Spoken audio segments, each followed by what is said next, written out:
ஜமாத்தார்கள் உங்களே,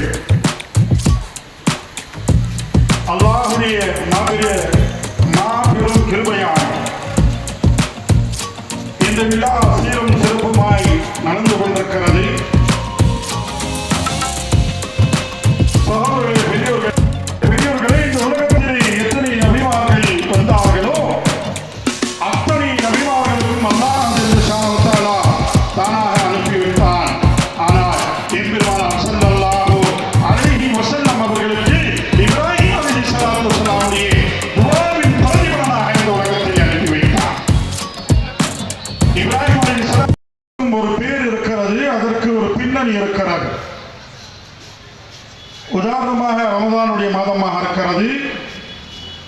ரமதான் என்று சொன்னால் எரிக்கக்கூடியது, பொசுக்கக்கூடியது, சாம்பலாக்கக்கூடியது.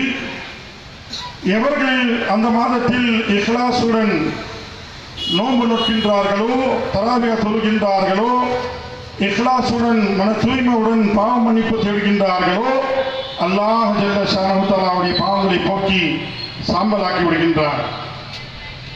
அதே போல நிகழ்ந்து கொண்டிருக்கும் மாதம் ரபியுல் அவ்வலுடைய மாதமாக இருக்கிறது.